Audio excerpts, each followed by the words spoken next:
Welcome back to You Can Understand Shakespeare. It is the final Hamlet episode. Did it sneak up on you like it snuck up on me? Anyway, here is where we are. So, ladies and gentlemen, if you made it this far, you know there's three obstacles that prevent us from understanding Shakespeare. Poetry, performance, prior knowledge. People are speaking poetically. That's different than how you and I speak. And it's made to be done by professional actors. And last of all, Shakespeare is, to put it bluntly, a genius. But that's what I'm here to help with. My name is John Donovan. I am a professional actor and a former English teacher, lover of Shakespeare. So grab yourself a good edition with plenty of footnotes, and let's hop into this, the final scene of Hamlet, Act 5, Scene 2. Enter Hamlet and Horatio. So much for this, sir. Now shall you see the other matter. So this is right on the tails of the scene that we just saw between Hamlet and Laertes. So he says, so much for that. Now on to our other business. You do remember all the circumstances. You remember all the state of things. And sometimes Hamlet will refer to something, we kind of puzzle our heads, like what state of things is he talking about? And then oftentimes other characters will then ask for us. And so Horatio says, remember it, my lord. So Hamlet is not going to tell us about what happened to him on this ship. He says, sir, in my heart there was a kind of fighting that would not let me sleep. So he had a bad feeling. He couldn't sleep for some reason. Methought I lay worse than the mutinies in the bilbo. So mutinies is someone who tries to overthrow the established order on a ship. So if people rise up and try to overthrow the captain, they're committing a mutiny. And when they get put in the bilbo, they get put in ankle fetters. They're locked up. He said, I felt like I was like a lot worse, in a worse position than people who have betrayed their captain and have got caught and are going to be probably killed for it.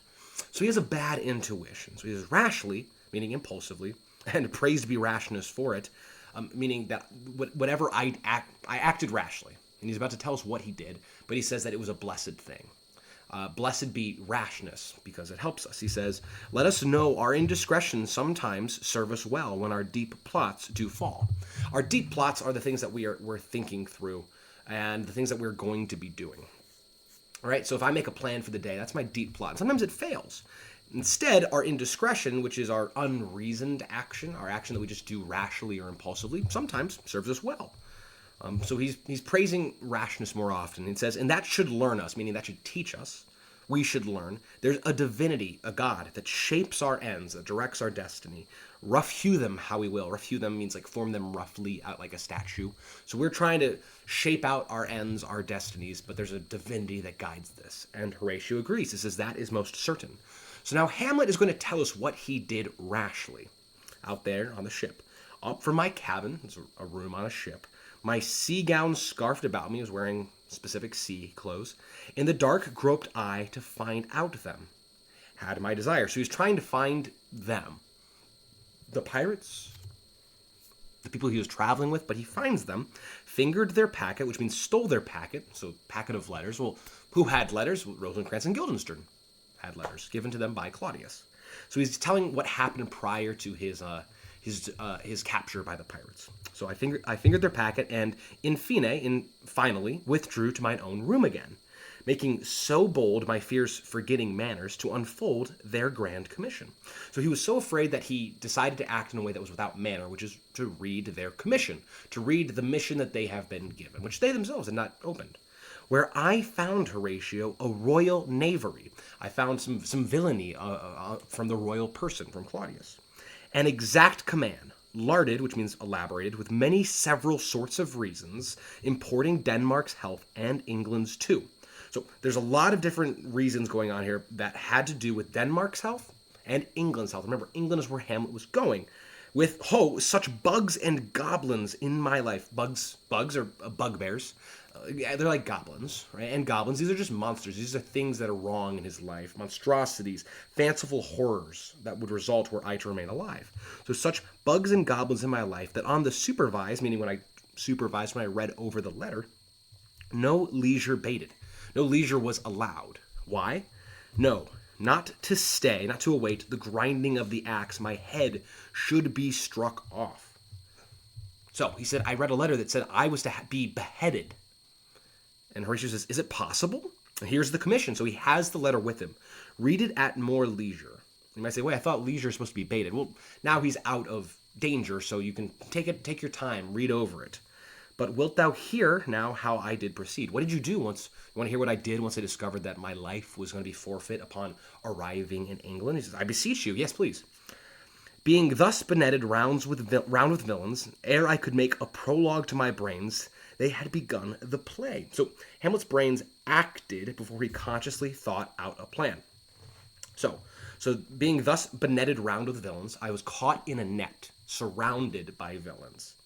So before I could make a prologue, meaning before I could start to plan out the beginning of how I should act being equivalent with acts of a play, my brains, they had begun the play. They already started acting. There's this rashness. He says, I sat me down, devised a new commission. And this is a new letter. I wrote a new letter. Wrote it fair, meaning in professional handwriting, a finished document. So he's making a fake document. I once did hold it as our statists do, a baseness to write fair and labored much. How to forget that learning, but sir, now it did me human service. So he had once thought that it was base. It was beneath him to learn to write up legal documents, and he labored much how to forget that. He tried his best to get rid of that skill, how to write up formal documents. But now it did me the human service. It served me valiantly. English yeomen are freelanders. They were famous for military strength, supposedly because they fought for their national interest rather than for base pay like a mercenary. So he did me a yeoman's pay. A yeoman's service, rather, is considered higher than just mercenary. So this skill that I had never thought about before, this skill that I had tried to forget, actually served me very well, because he made a fake commission, a fake document that would be given to England that formerly had been ordered his death. Now he's going to write something else. Wilt thou know the effect of what I wrote? You want to know what I wrote down, essentially. I, good my lord, an earnest conjuration and appeal from the king, from Claudius, as England was his faithful tributary, as love between them like the palm might flourish, as peace should still her wheaten garland wear. The wheaten garland, like the palm tree, is an emblem of peace and prosperity. So, as peace should still her wheaten garland wear, and stand a comma between their amities. Means a comma holds things off, right? And hold their interest separate but still connected. A period is a break between two sentences. A comma is a pause, holds them apart, but they're still connected. So it's a metaphor. And many such like as, sir, of great things. Weighty clauses beginning with as. That on the viewing and knowing of these contents, without debatement further more or less, he should those bearers put to sudden death, not shriving time allowed. So this document that he has written up in Claudius's name, replacing the commission that was to kill himself. He weighs out all these things, saying, hey, England is the faithful tributary to Denmark, and for the continuance of our peace and for our mutual prosperity, you need to immediately kill those who deliver this letter, Rosencrantz and Guildenstern. Not shriving time allowed. Shriving is confession, Catholic confession. Essentially not giving them any time to make their last confession and receive mercy for their sins, right? This would be considered a very bad thing, to have an unprepared death. I mean, it's the thing that Hamlet Sr. had. It's the very thing that Hamlet Jr. wants for Claudius. If you kill someone without shriving time, then they will be judged for all of the sins on their heads, making them far more likely to go to hell than if they are washed clean of their sins and are able to go to heaven kind of with a clean slate. So kill them immediately. And Horatius says, how is this sealed? So if you have this document, it's going to be sealed with wax and a stamp. So how did you seal this document to make it known that it's an official document? Why, even in that was heaven ordinant. Heaven was guiding. So even in this, heaven was guiding us. Remember he said, divinity shapes our ends. He believes that what he was doing here was directed by God. I mean, he had a bad feeling. He just happened to steal this, happened to prevent this trap on his life. He's getting kind of lucky. He says, I had my father's signet in my purse. A signet is a ring that has a royal seal. So you can put your sign. Like there you get signet, literally has the word sign in it. So you can put the royal seal into wax and let you know the king has sealed this for kingly manners, which was the model of that Danish seal. Folded the writ up in the form of the other, so he's now imitating the other one. Subscribed it, meaning signed it. Gave the impression. I impressioned the seal into the wax. Placed it safely. The changeling never known. The changeling is like a type of fairy that fairies would kidnap a small child and then replace it with a changeling, a fairy that looks exactly like the child. So it was kind of this anxiety that like, oh, what if my child is not my own? What if it's been captured and this is actually a fairy and this isn't my child? And that's kind of what he's done. He's stolen away the original commission, duplicated it, except for it's different, and replaced it. And now, so it's a changeling. It's a good image. Now, the next day was our sea fight, where he was captured by pirates. And what to this was sequent, thou knowest already. So after you know what happened after this, the sequent means subsequent, meaning following. You already know what happened. I got with the pirates, we ransomed them, I'm back. So Guildenstern and Rosencrantz go to it, meaning they're going to their deaths. Why, man, they did make love to this employment. They are not near my conscience. Their defeat does by their own insuation grow. So this very thing that they're doing, it's their fault. It does not touch my conscience.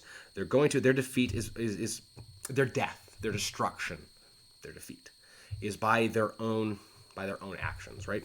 'Tis dangerous when the baser nature comes between the pass and fell insensate points of mighty opposites. Right? If you think about, this is fencing language, so the thrust is the pass and fiercely angry fell rapiers. So when there's a baser nature, something below this, it's dangerous to get between swords, and they got caught up in this. Why?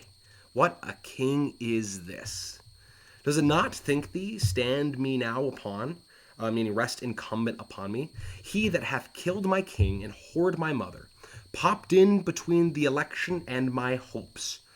There's the election, like Hamlet should have become king, right? But he popped in, thrown out his angle, his fish hook, like an angler, right? So he threw out the fish hook, the angle for my proper life, for my own life. And with such cozenage, trickery, is it not perfect conscience to quit him with this arm? To quit him means to requite him, but also means to kill him, to quit him of his life. When he says, is it not perfect conscience, am I not within perfect conscience? Could I not commit a foul deed without feeling bad about it? I'm justified in doing this. And is it not to be damned to let this canker of our nature come in further evil?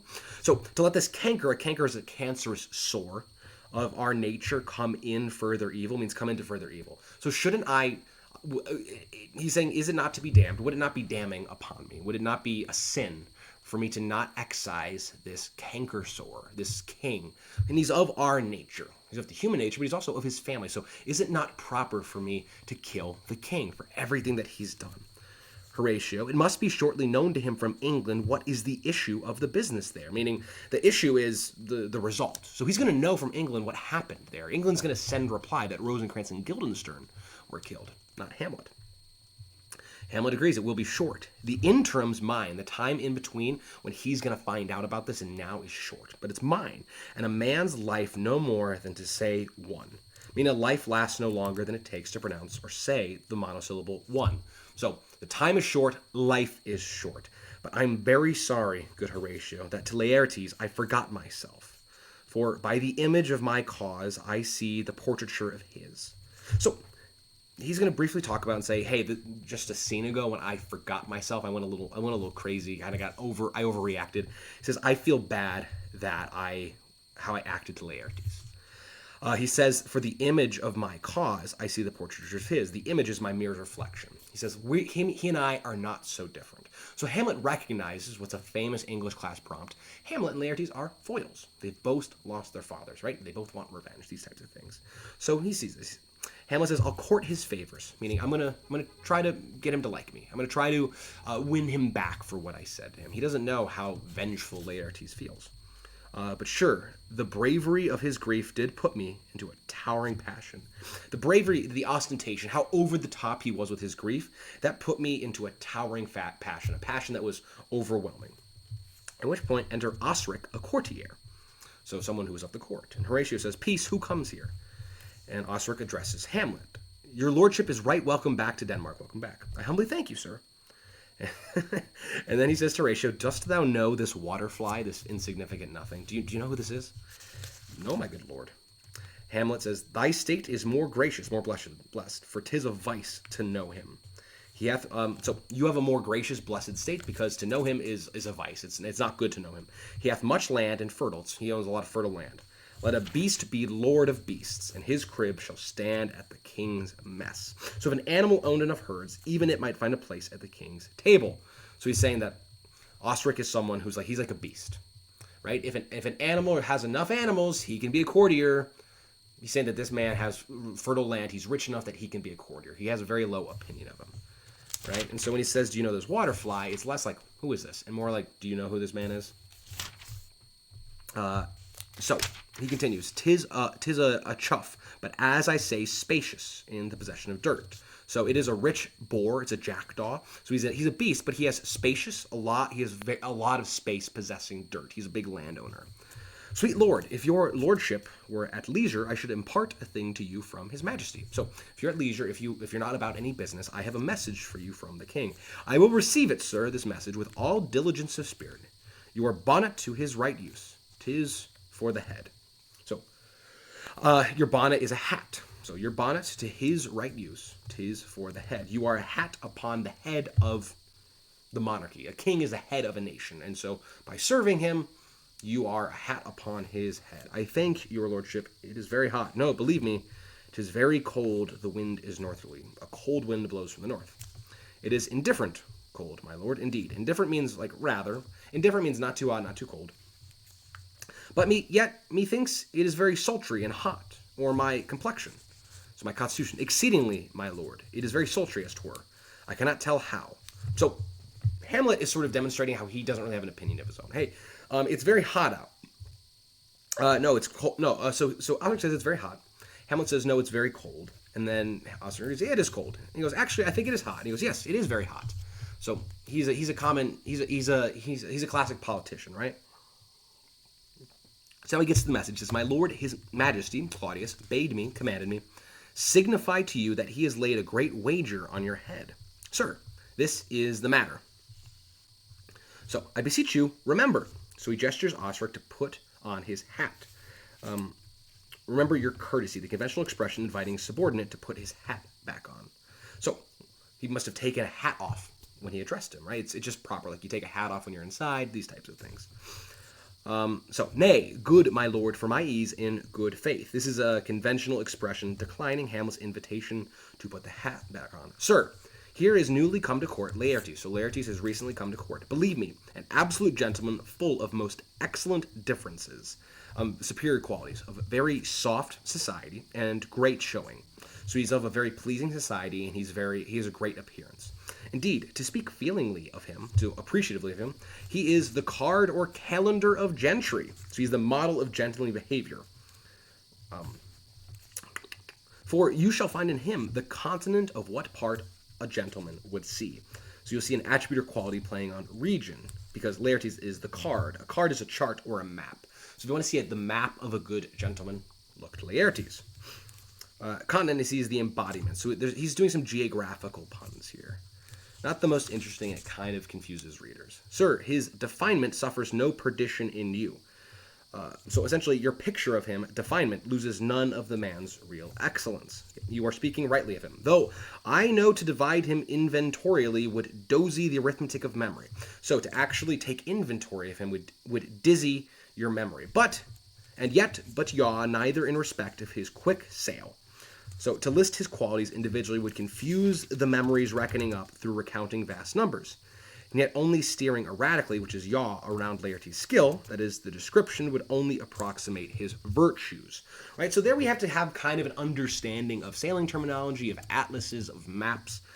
All that to be said, we can kind of get the gist that he's talking about the various attributes and virtues of Laertes. Sometimes we don't need to know exactly what they're saying, but we can kind of get the gist of this. So if you read this on your own, you're like, okay, cool. They are praising Laertes. The individual parts, not really entirely sure, but they're keeping this played image going on. Now remember, Hamlet is not jealous of Laertes at all, except for in one thing, his fencing abilities. And that's what they're going to play on. But in the verity of extolment, so in truthful praise, I take him to be a soul of great article. So he has a great soul, and his infusion, his inborn essence of such dearth, preciousness, and rareness, as to make true diction of him, as to speak truly about him. His semblable is his mirror, his likeness is his mirror, and who else would trace him?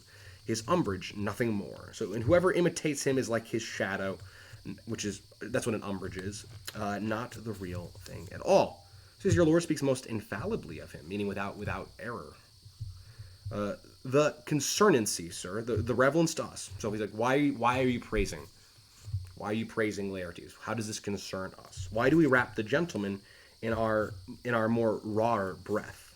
our less refined words, since we're so much inferior to Laertes. Sir? He goes, is it not possible to understand in another tongue? You will to it, sir. Really? Can he understand his words in his mouth? You will have your joke, sir. Okay, what imports the nomination of this gentleman? Nomination comes from nominal, meaning name. So, like, when you're speaking about him, why are we speaking about him? Of Laertes? And Horatio marks, his purse is empty already. All's golden words are spent. So he has nothing more to say because he has spent so many golden words. He used so many $5 words to praise Laertes. Hamlet, of him, sir. I know you are not ignorant. I would you did, sir. Yet, in faith, if you did, it would not much approve me. Well, sir, you are not ignorant of what excellence Laertes is. I dare not confess that, lest I should compare with him in excellence. Sorry, I would not claim to match him. But to know a man well, or to know himself. In order to know another man truly, one must know himself first. I mean, sir, for his weapon. But in the imputation laid on him by them in his merit, he's unfellowed. And so now he's getting to the point. Of his weapon, he is unmatched. And he says, what's his weapon? Rapier and dagger. That's two of his weapons, but well. So he's pointing out, like, what weapon does he use? Well, his rapier and his dagger. Well, that's two, but I get what you mean.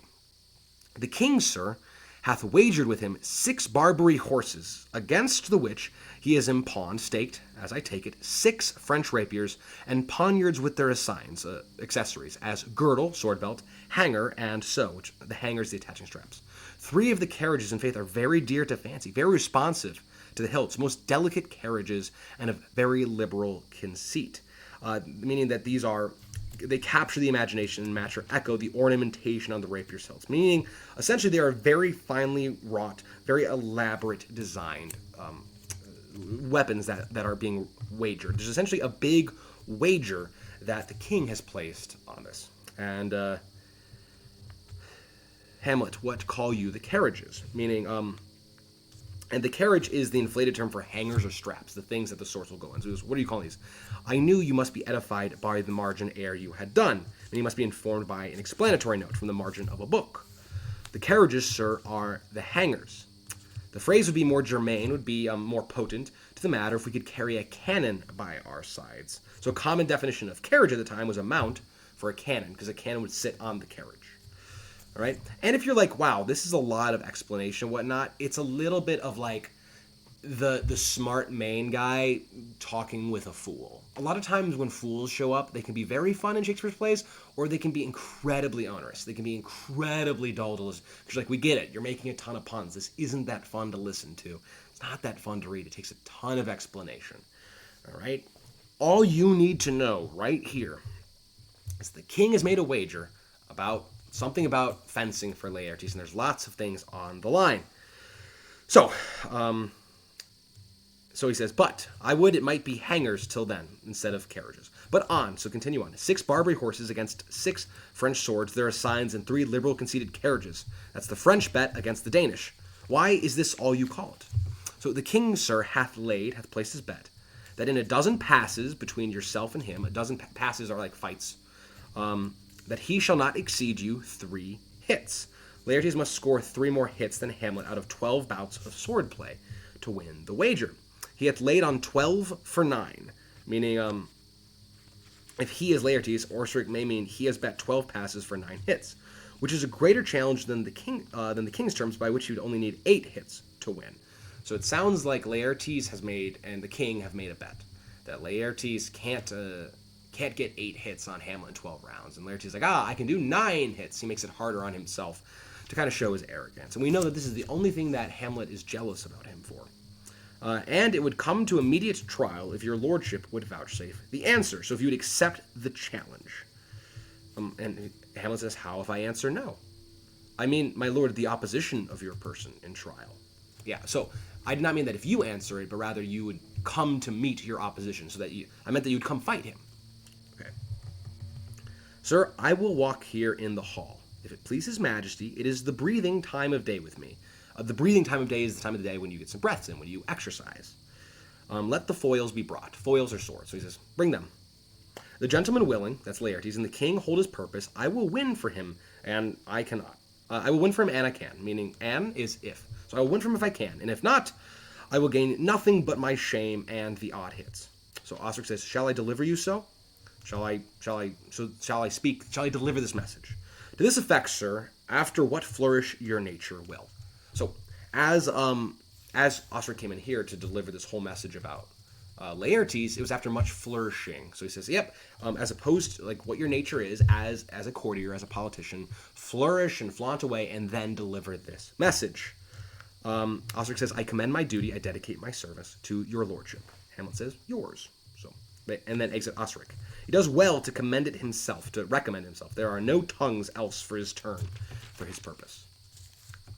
Horatio remarks, this lapwing runs away with the shell on his head. So a newly hatched chick of the plover, which is a lapwing, were supposed to scurry about still wearing their eggshells, which is a reference to the bonnet that Osric has finally put back on, as well as to the courtier's brainless chirping. He did so, sir, with his dug before he sucked it. So he did the same to his mother's breast. A dug is a nipple. So he did the same thing with his mother's breast before he sucked on it. Thus has he and many more of the same breed that I know the drossy age dotes on, the worthless age dotes on, only got the tune of the time, and out of an habit of encounter, a kind of yeasty collection, which carries them through and through the most profane and winnowed opinions, and do but blow them to their trial, the bubbles are out. So, he's very much like the same breed of people on which this worthless age, they dote on. They love his kind of people. Only got the tune of the time, meaning that it's a fashionable turn of speech. He speaks with lots of airy languages, right? And out of a habit of encounter, a kind of yeasty collection. So from the formulas, which is habit, of courteous conversation, encounter, they make a frothy and inflated repertoire of speech and behavior, which is a yeasty collection. So think of that in terms of how you need yeast to make various alcoholic beverages. And that carries them through and through the most profane and winnowed opinions. So profane and winnowed opinions are empty cliches that get through, or they pass for most carefully considered wisdom, which is winnowed like wheat to separate from the chaff during threshing. And that blows them to their trial, the bubbles are out. And if you test them by blowing them, as Hamlet does by speaking to Osric, they pop and dissolve. Essentially, this man and many like him, the politicians of the age, only speak the tune of the time. They only speak the popular phrases. All of their habits are of encounter. They're just speaking what everyone else is. It's habitual. Hey, how you doing? Oh, good. They're empty phrases. They're of a yeasty collection, right? They're like beer, which has bubbles in them, and if you blow them away, if you part through their opinions, you will see that the bubbles are out, they blow away, that they're full of nothing but hot air. Enter a lord. My lord, his majesty commended him to you by young Osric, who brings back to him that you attend him in the hall. He sends to know if your pleasure hold to play with Laertes, or that you will take longer time. So another lord has now come, and it says, hey, are you ready to go? Or should we wait a little bit longer? Hamlet says, I am constant to my purposes. Whatever I've purposed to do, I am constant to. I will stay true to it. They follow the king's pleasure. If his fitness speaks, mine is ready. So if the king finds that it is a fit time, and so that fitness speaks, that it's time to play, I am ready. Now or whensoever, provided I be so able as now. So whenever comes about, if I am as able to fight as I am now, I will then fight. So the king and queen and all are coming down in happy time. Let them take their time. The queen desires you to use some gentle entertainment to Laertes before you fall to play. So to behave with conciliarity, courtesy. So that's the gentle entertainment. So before you fight, be gentlemanly towards him. Hamlet says, she well instructs me. And the lord exits. So this is good instruction. Because Hamlet himself said, I want to make things right with Laertes. Right? I feel a little bad about how I acted. Horatio now remarks when the lord leaves, you will lose, my lord. And Hamlet says, I do not think so. Since he went into France, I have been in continual practice. I shall win at the odds. Thou wouldst not think how ill all's here about my heart. But it is no matter. Nay, good my lord. It is but foolery, but it is such a kind of misgiving, as would perhaps trouble a woman. If your mind dislike anything, obey it. I will forestall their repair hither, and say you're not fit. So essentially, he's saying, you will lose. I don't think so. I've been practicing. I shall win at the odds. So thou wouldst not think how ill all's here about my heart. Don't think about everything that's like kind of troubling me.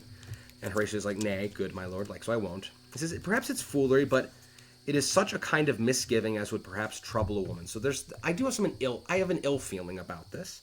And so Horatio counsels, he's very wise, if your mind dislike anything, obey it. So if you have a bad feeling, listen to it. I will forestall, I will hold off their repair, meaning they're coming hither, saying you're here, and say you are not fit, you're not fit to fight. Not a whit, meaning no, we defy augury. Augury is fortune telling, so we defy augury. So he has a bad feeling. And says, And Horatio says, well, if you have a bad feeling, we can call this off. He goes, no, we don't listen to fortune telling, which is really interesting because earlier in this scene, he said, I had a bad feeling, acted rashly, checked it out, saved my life. So he kind of has this sense about bad feelings. Probably should be listening to it now. But he says, no, we defy augury. There is special providence in the fall of a sparrow. Providence is God's ordering of things. So if a sparrow falls, it's because God has ordered it. If it be, 'tis not to come. If it be not to come, it will be now. If it be not now, yet it will come. The readiness is all. So he's saying that when something happens, if it's happening now, it is not going to come in the future. If it is not to come in the future, it's because it already has come now. And if it is not now, it will come. The point is, things are going to happen, and we just have to be ready for them when they come. Since no man of aught he leaves knows what is it to leave betimes. So, since no man fully understands what he's leaving behind him, why does it matter if he leaves it early? He says, let be. So, Hamlet, perhaps he's had a little bit of bravery. He says, hey, what's going to come, let it come. Perhaps he's resigned himself. We don't really quite know what's in his mind. That's part of that is up to the actor playing Hamlet, right? But he says, whatever is going to come, let it come. So a table is prepared. People enter, trumpets and drums. There's a big how-to-do. The king, queen, and Laertes enter, as well as Osric, lords, and all the state. And king, this is Claudius, says, come, Hamlet, come and take this hand from me. And he puts Laertes' hand in Hamlet's. And Hamlet is going to apologize. He says, give me your pardon, sir, meaning I apologize. Please forgive me. I have done you wrong. So he acknowledges that big spat that they had in the grave, he says, I was wrong for doing that, so please forgive me. But pardon it as you are a gentleman. This presence, as royal company knows, and you must needs have heard how I am punished with a sore distraction. That sore distraction is insanity. So you must have heard that I am not always the most sane. What I have done that might your nature honor and exception roughly awake, I here proclaim was madness. So any wrong that I've done against your nature, your honor, or your disapproval, that was me being mad. Was it Hamlet wronged Laertes? Never Hamlet. If Hamlet from himself be taken away, and when he's not himself does wrong Laertes, then Hamlet does it not. Hamlet denies it. Who does it then? His madness. Essentially, anytime I've ever done you wrong, that was my madness. That wasn't me.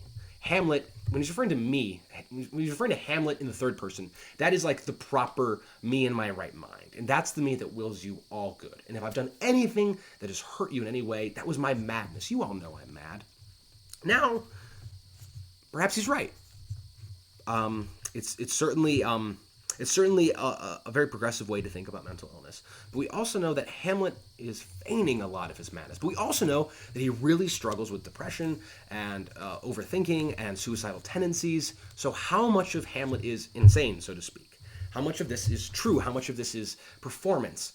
It's tough to tell with Hamlet because this is a play about performances, whether it's the actual actors, whether it's about Hamlet's performances, whether it's about Ophelia's performance as a means to honesty. There's lots of performance happening here.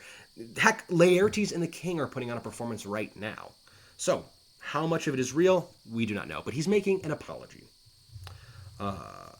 If it be so, Hamlet is of the faction that is wronged. His madness is poor Hamlet's enemy. So, if it's possible, I am actually in the faction of you, the faction that is wronged. My madness is as much my enemy as it is your enemy. Sir, in this audience, let my disclaiming from a purposed evil free me so far in your most generous thoughts that I have shot my arrow o'er the house and hurt my brother. So, let my disavowal of this evil intention. So, I am saying, I'm disclaiming this purposed evil is so far from your most generous thoughts. It's like that I have shot my arrow over a house and hurt my brother. Laertes says, I am satisfied in nature, whose motive in this case should stir me most to my revenge. So in his nature as son, as brother, he is satisfied, and that should stir him the most to his revenge. But in my term of honor, where my social standing as a man of honor is concerned, I stand aloof and will no reconcilement till by some elder masters of known honor I have a voice and precedent of peace to keep my name ungored. So his nature as a son and brother, that's satisfied, but his honor, his social standing must be redressed. He's going to stand aloof, apart, and will not accept reconcilement until by some elder masters of known honor I have a voice and precedent of peace, meaning I have until the consensus of men of authoritative standing, judging by the standards of tradition, hold that I can make an honorable peace, and keep my name, my reputation, ungored, intact. But all that time I do receive your offered love like love, and I will not wrong it. Hamlet, I embrace it freely, and will this brother's wager frankly play. Frankly means freely. Give us the foils. So, he says, like, look, in my nature, I forgive you. I have to sort of hold against you for honor's sake. But until that can be resolved, I'll accept your love, your offered love, like it's love. And Hamlet's like, hey, works for me. We're all good. They seem to have smoothed things over. We know that this is a play by Laertes. Laertes is lying. So he says, give us the foils. Foils are swords. Come, one for me. Hamlet, I'll be your foil, Laertes, which is a flattering contrast, right? And so a big essay of a lot of English classes are, how are Hamlet and Laertes similar and different? These are foils. Foils are two characters that are strikingly similar with a stark difference to highlight their differences. So, and this is what they are. I will be your foil. In mine ignorance, your skill shall be like a star in the darkest night. Stick fiery off indeed. So, here Hamlet means it as it's a praise of flattery. I'll be your foil. My ignorance, my lack of skill with the blade will only highlight your skill of the blade. And here Hamlet's doing a little bit of acting because he actually thinks he's going to win. He's been practicing a lot. After all, that's what he told Horatio. So, Laertes says, "You mock me, sir." He goes, "No, by this hand." So Laertes is like, "No, you're messing with me. You're mocking me. You're fooling me." And Hamlet says, "No," and he swears by this hand. Give them the foils, young Osric. Cousin Hamlet, you know the wager. So give him the swords, and Hamlet, you know what's up for grabs. Very well, my lord. Your grace has laid the odds of the weaker side. So again, he's being very formal. You have placed the odds on the weaker side. You have bet on me winning. Shouldn't have done that. It's the weaker side. I do not fear it. I have seen you both. But since he is better, we have therefore odds. So he says, I am not afraid. I do not fear. I do not fear that I have bet on the weaker side. I've seen both of you play. But since he is better, since he's the more favored, we have better odds. So we'll win more if you win. Laertes, this is too heavy. Let me see another. And that's in reference to the swords. This is too heavy. I want to see another. Hamlet, this likes me well. So this sword, it pleases me. These foils have all the same, all the length. They're all the same length. Aye, my good lord. So they prepare to play and enter servants with flagons of wine. So they're taking their swords to test them out. They're getting ready to have a fencing bout. At which point wine enters. King, set me the stoups of wine upon that table, the flagons of wine. If Hamlet give the first or second hit, or quit in answer of the third exchange, which means repay Laertes' victories by winning the third bout, let all the battlements of their ordnance fire. Let all the battlements of cannons fire. The king shall drink to Hamlet's better health, to his better breath, energy, and in the cup and union shall he throw. And union is a pearl of exceptional quality, possibly poisoned. Claudius is perhaps proposing to dissolve the gem, as Cleopatra did in the much-repeated legend. So, he has the cup. Remember, this is their backup plan, right? Their backup plan is like, well, if you can't scratch him with the poison dagger, I will poison him. So, he says, if Hamlet wins these first couple bouts, I will drink to his health, and you shall get a union, a little pearl, and that's going to be the actual poison. So it's like, oh, here is a pearl that you can then have as also part of this toast. Richer, and in the cup and union shall he throw, richer than that which 4 successive kings in Denmark's crown have worn. Give me the cups, and let the kettle to the trumpet speak, the trumpet to the cannoneer without, the cannons to the heavens, the heaven to earth. Now the king drinks to Hamlet. So there's this kettle is letting the trumpet speak. All these instruments are going to serenade all the way up to high heaven. The king drinks to Hamlet. So he drinks of the cup, and it's sort of like, see, I'm drinking from it. It's not poisoned. You'll put the union in. Come, begin, the trumpets blare, and you, the judges, bear a wary eye. The judges will let them know if they have hit. So he'll put the union into the cup, right? It has not yet happened. That's going to happen a little bit. And they fight. Come on, sir, meaning like, come, my lord, and they play. Hamlet says, 1. Laertes, no. Hamlet, judgment. A hit, a very palpable hit. So, 1 means like Hamlet has hit him and gets 1 point. Laertes disagrees. Hamlet calls for judgment. Osric, the judge, says a hit, a very palpable hit, scores 1-0 because they're fencing. So there's a flourish, there's drums, there's trumpet, a cannon goes off. Laertes says, well, again. So like, let's play again. The king says, stay, meaning stop, give me drink. Hamlet, this pearl is thine. So there's that pearl. He drops it into the drink. Here's to thy health. Give him the cup. So maybe the king is kind of getting cold feet. Hamlet has won the first bout. And he's like, uh-oh. Hey, Hamlet, here's a cup. And here, this pearl, this is yours. So drain and that's the poison, right? So now the cup is poisoned under the guise of being a pearl. Okay? So give that to him. He wants to poison him. That was their backup plan. Hamlet says, I'll play this bout first, set it by a while. So he's not going to accept the cup. He doesn't know this. Set it by. I'm going to first play. I don't want to drink yet. Come. And they play again. Another hit. What say you? I do confess it. So Hamlet hits him again. And Laertes says, I can't contest that one. The king says to the queen, our son shall win. Queen, he's fat and scant of breath. He's fat, like literally he's fat. He's sweaty. He's scant of breath. Here, Hamlet, take my napkin, his handkerchief, rub thy brows. The queen carouses to thy fortune, Hamlet. So she's going to pick up the cup, that poison cup. And Hamlet says, good, madam. The king says, Gertrude, do not drink, because it's the poison cup. She says, I will, my lord. I pray you pardon me. So she drinks and then offers the cup to Hamlet. And the king, as an aside, will share his thoughts. It is the poison cup. It is too late. So now the queen has drank of the poison cup. She is going to die. No one else knows this. Hamlet, I dare not drink yet, madam, by and by. Queen, come, let me wipe thy face. So as the queen is wiping Hamlet's face, and Hamlet's still refusing the cup, the queen didn't finish it off. She just drank some of it. The king Laertes speak and says, Laertes says, my lord, I'll hit him now. The king says, I do not think it, and yet it is almost against my conscience. So the first one was aside to the king, my lord, I'll hit him now. The king says, I do not think it. I don't think that he will. Laertes then says it against himself, and yet it is almost against my conscience. Killing Hamlet almost feels wrong. Perhaps that little bit of forgiveness that they exchanged just a minute ago actually kind of hit him. Maybe he's cooled down a little bit. He feels bad about killing Hamlet. Hamlet, come for the third, Laertes. You do but dally. So, hey, let's have our third bout. You're dallying. I pray you pass with your best violence. I pray you pass as a thrust. I am sure you make a wanton, a spoiled child of me. Laertes, say you so? Come on. They play. And there's something happens where Osric will say nothing neither way. So neither of them get a jab in.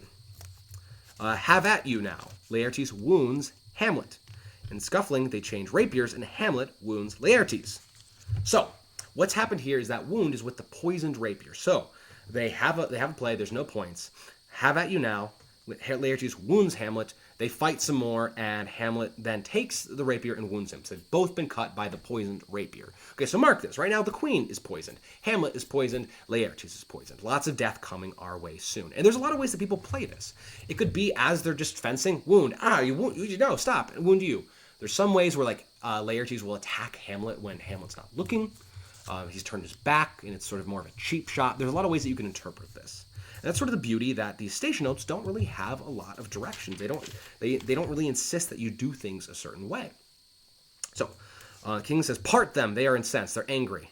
Hamlet says, nay, come again. So he wants to keep fighting. He doesn't realize. He thinks that Laertes is just scratched him. He doesn't know that his death is there.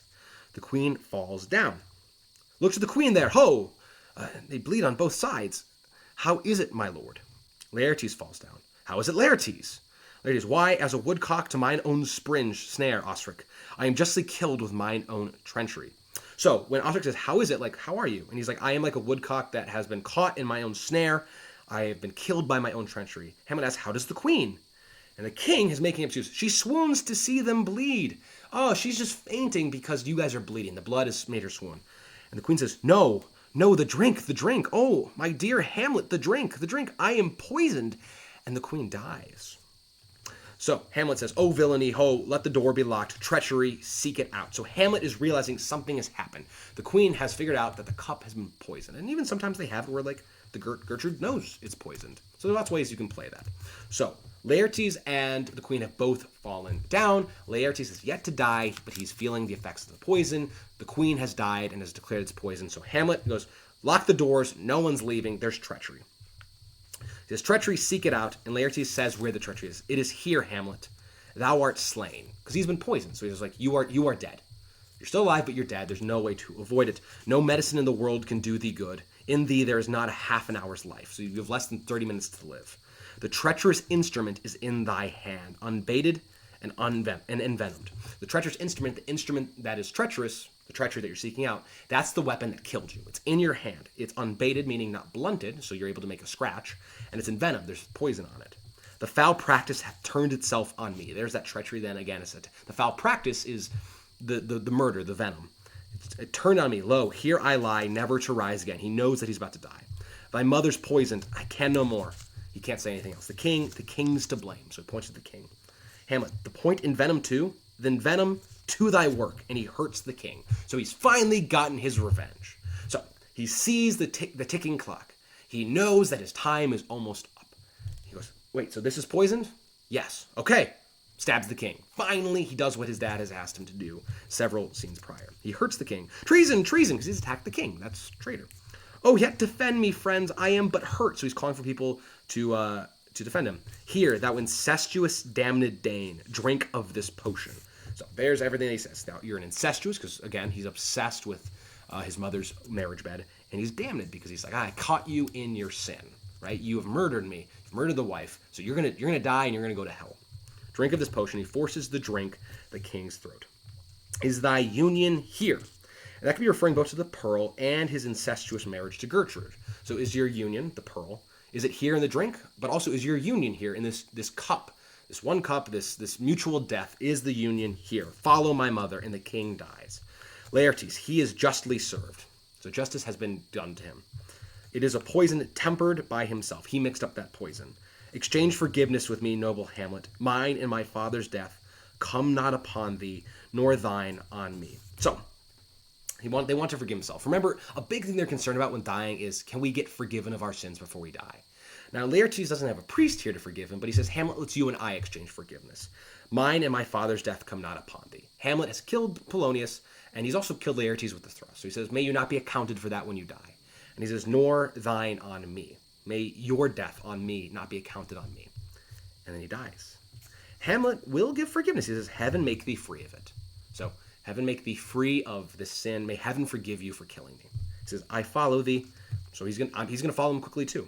I am dead, Horatio. Wretched queen, adieu. His mother's dead, but he's saying goodbye to his mother. You that look pale and tremble at this chance, that are but mutes, or mutes are non-speaking actors, or audience to this act, had I but time.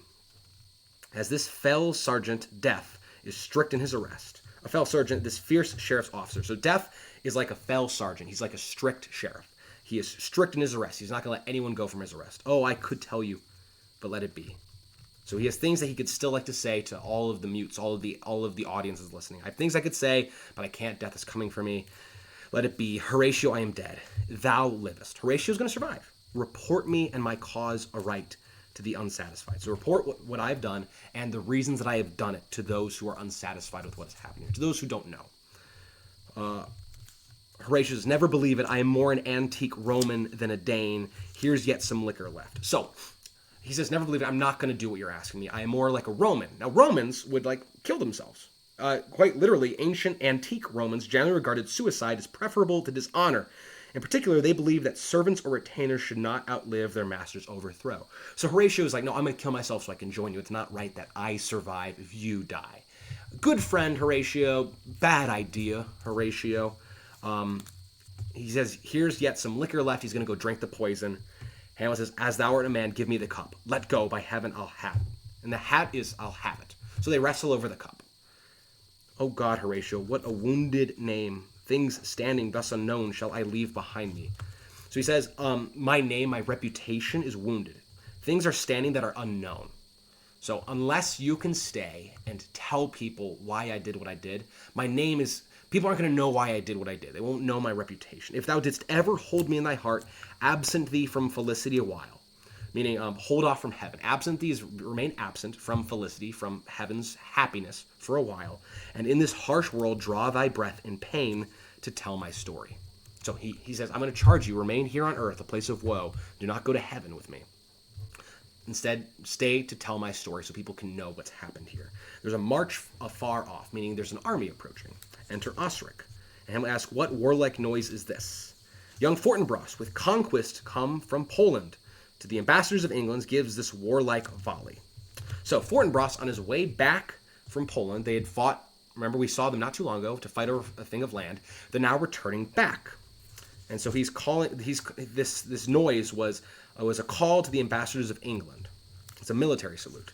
Hamlet says, "Oh, I die, Horatio. The poison quite o'ercrows my spirit." It announces triumph over. So there's a victorious rooster in a cockfight. It's like this poison in my soul have been fighting, like two roosters that are fighting, and when one cock kills the other, it cries aloud. So it's o'ercrows my spirit.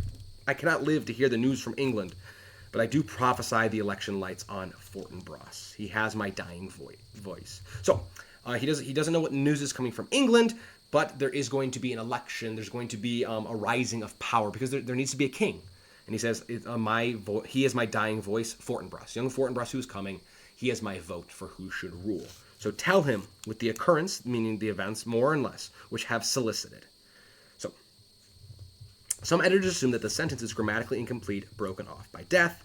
Hamlet seems to refer to the events that have moved him to have his story told and to give his support to Fortinbras. So tell him what has happened, more or less.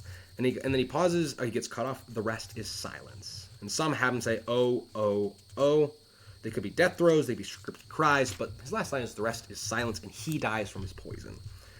So generally what happens at the end of tragedy, the main character dies, and then there's a little bit of like a figure comes in to clean things up. There's someone who usually remains, like Friar Lawrence in Romeo and Juliet. And then there's usually an authority to come and say, "Now order will be restored." That was the Duke in Romeo and Juliet. It is Malcolm, Duncan's son, in Macbeth, these types of things. So Fortinbras now enters, and Horatio will stay to report what has happened, and we're almost to the end. He says, "Now cracks a noble heart, good night, sweet prince, and flights of angels sing thee to thy rest." And there's sounds of drums. Why does the drum come hither? Why are the drums coming here? Enter Fortinbras with his train and the English ambassadors. Fortinbras asks, "Where is this sight?" Horatio asks, "What is it you would see? What would you like to see? If aught of woe or wonder, cease your search." So what is it you're looking for? If you're looking for sights of woe or wonder, you don't need to look anymore. They are here. Fortinbras, this quarry cries on havoc. So this is all this slaughtered game, a quarry. So if you kill a ton of animals, that's called a quarry, and it proclaims a massacre. So this quarry, this room of death cries on havoc. "Oh, proud death, what feast is toward in thine eternal cell that thou so many princes at a shot so bloodily hast struck?" So he asks death, what feast is toward in thine eternal cell? What feast are you preparing that you have shot so many princes down? Death is going to be consuming all these people. You must be having a feast for all of this meat that is now coming to you, O death. The ambassador agrees, "The sight is dismal, and our affairs from England come too late. The ears are senseless that should give us hearing. To tell him his commandment is fulfilled." So the English ambassador has arrived to say what has happened in England. So he says, "Oh, the ears are senseless that should give us hearing. The king is dead. He are the ears that should have heard what we were saying. They are senseless. They are without sense, the sense of hearing." To tell him that his commandment is fulfilled. The commandment was the note that Hamlet wrote out. So they are senseless that should give us hearing, to tell him his commandment is fulfilled, that Rosencrantz and Guildenstern are dead. Well, looks like Hamlet changed his name on the commission for Rosencrantz and Guildenstern to be killed. So actually, you know what? On top of this scene, on top of the Queen, the King, Laertes, and Hamlet, we'll also add Rosencrantz and Guildenstern. They're killed off stage. Cool. Where should we have our thanks? So who's going to thank us for our ambassadorship? Horatio, indicating the king, says, "Not from his mouth. He can't give you thanks anymore. Had it the ability of life to thank you, he never gave commandment for their death." So he would not thank you. Even if he could thank you, he didn't command that they die. But since so jump upon this bloody question, but since so immediately upon this bloody matter, you from the Polack wars and Horatio. Horatio says it's not Fortinbras. So Horatio clears up. He never commanded for Rosencrantz and Guildenstern to be killed, so he would not have thanked you even if he could. You, Fortinbras, from the Polack wars, from fighting in Poland, and you from England are here arrive. Give order that these bodies high on a stage be placed to the view, and let me speak to the yet unknowing world how these things came about. So, all of you here, please commend the bodies up, and let me tell everyone what happened, how they came here. So shall you hear of carnal, bloody, and unnatural acts, of accidental judgments, meaning retributions caused by accident, casual slaughters happening by chance, of deaths put on by cunning, and for no cause, so of deaths that are instigated by cunning and for no reason, and in this upshot purposes mistook fallen on the inventor's head. And in this upshot, the purposes that are mistaken, they fell upon those who invented them. People are killed by their own machinations. All this can I truly deliver. So he says, I'm going to tell you the story about how all of this happened. Fortinbras, let us haste to hear it, and call the noblest to the audience. So we want to hurry, and call all of the noblest to the audience. For me, meaning as for me, with sorrow I embrace my fortune. I have some rights of memory in this kingdom. So I have some unforgotten traditional rights in this kingdom, which now to claim my vantage doth invite me. So he feels bad. He says, I sorrowfully embrace my fortune, which is to claim this throne for my own. He says, of that I shall have also cause to speak. So, because remember, Hamlet said Fortinbras should rule. So he says, Horatio's like, I also have things to tell you about this. He says, and from his mouth whose voice will draw no more. So I have things to tell you that Hamlet, who can no longer speak, has said. But let the same be presently performed, even while men's minds are wild, lest more mischance on plots and errors happen. So he says, let the same be presently performed. Let these words now be spoken. Let these things happen while minds are wild, so we can prevent more mischance, more plots, more errors from happening. So he's going to now set about a performance to tell us what has happened here. So as the play comes to an end, they are going to begin Hamlet, the play, in the play to let everyone know what has happened. Let 4 captains bear Hamlet like a soldier to the stage. So Hamlet is going to be, he's going to be borne aloft like a soldier to the stage, for he was likely, had he been put to the test, to have proved most royal. So he would have probably acted very royal. So if he had been, he was like, bear him like a soldier, lift him up, and take him to the stage where the king was said. He was very likely to have been proven. If he had been tested, he would have been proven to be very king-like had he been put on, had he been given the chance, because Claudius took it from him. And for his passage, the soldier's music and the right of war speak loudly for him. So they're going to play soldier's music, they're going to play warlike music for him, for his funeral. Take up the bodies. Such a sight as this becomes the field, meaning is most appropriate to a battlefield. But here shows much amiss. But here shows, and here there appears much amiss. Go, bid the soldiers shoot. So he's going to have a war funeral. He's going to have some war rites for Hamlet. He says it's fitting because this looks like a bloody battlefield. So they're going to carry Hamlet's body up to the royal stage. And he says, bid the soldiers shoot. They're going to go do like a 21-gun salute for a soldier's funeral. And with that, we leave Fortinbras and the English ambassadors to hear Horatio's story as they try to make sense of what has happened here. The story of Hamlet is going to start again, which is an invitation to us to perhaps start it again sometime. And to do that, you now have all of these videos. So thanks for joining me on this journey. This has been The Tragedy of Hamlet, Prince of Denmark. This has been You Can Understand Shakespeare. Because the fact of the matter is, after all of these videos, you can. Thanks so much for listening.